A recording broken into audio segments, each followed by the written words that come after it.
Hi, I am Anna. I come from www.ntvforex.com. Politics Rule Analysis http ntvforex.com News ID 23EB58112020 10:08:37 AM US dollar September USD down at 93.330. Energies September 20 crude is up at 42.49. Financials The September 20 30-year bond is down 18 ticks and trading at 180.23. Indices The September S&amp 500 emini contract is 90 ticks higher and trading at 3,375.25. Gold The August 20th gold contract is trading down at 2001.70. Gold is 380 ticks lower than its close. NBSP Initial conclusion: this is not a correlated market. The dollar is down and crude is up, which is normal, and the 30-year bond is trading lower. The financials should always correlate with the US dollar such that if the dollar is lower then bonds should follow and vice versa. The S&amp is higher and crude is trading higher, which is not correlated. Gold is trading lower, which is not correlated with the US dollar trading down. NBSP I tend to believe that gold has an inverse relationship with the US dollar, as when the US dollar is down, gold tends to rise in value and vice versa. Think of it as a seesaw. When one is up the other should be down. I point this out to you to make you aware that when we don't have a correlated market, it means something is wrong. As traders you need to be aware of this and proceed with your eyes wide open. At this time Asia is trading mixed, with half the exchanges higher and the other half lower. Currently all of Europe is trading higher. NBSP possible challenges to traders today: NFIB Small Business Index is out at 6 AM Estate. This is major. Core PPI is out at 8:30 AM Estate. This is major. PPI is out at 8:30 AM Estate. This is major.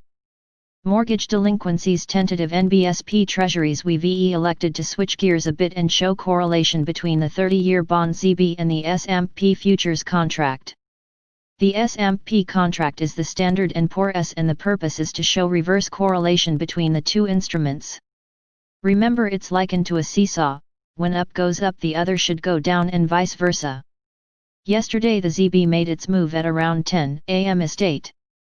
The ZB hit a high at around that time and the S&amp moved higher. If you look at the charts below, ZB gave a signal at around 10 AM Estate and the S&amp moved higher at around the same time. Look at the charts below and you'll see a pattern for both assets. ZB hit a high at around 10 AM Estate and the S&amp was moving higher shortly thereafter. These charts represent the newest version of multi-charts, and I've changed the time frame to a 15-minute chart to display better. This represented a shorting opportunity on the 30-year bond. As a trader you could have netted about 20 ticks per contract on this trade. Each tick is worth $31.25. Please note the front month for the ZB is now September 20. The S&amp contract has been changed to September 20. I've changed the format to Renko bars such that it may be more apparent and visible. Charts courtesy of multi-charts built on an AMP platform.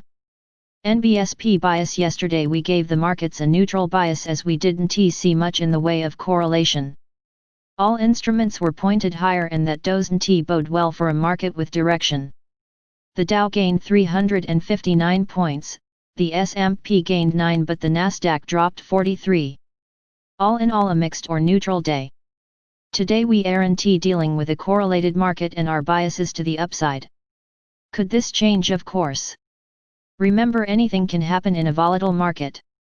NBSP commentary. There wasn't much in the way of economic news yesterday, so the focus shifted to politics and in particular the executive orders that were signed over the weekend.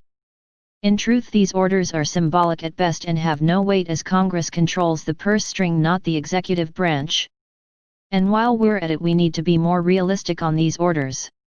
The one pertaining to unemployment insurance wants the unemployed to receive $400 a week, but what it doesn't say is the federal government will pay $300 and the states have to kick in the remaining $100 in addition to what the unemployed person is entitled via the normal amount allotted in that state.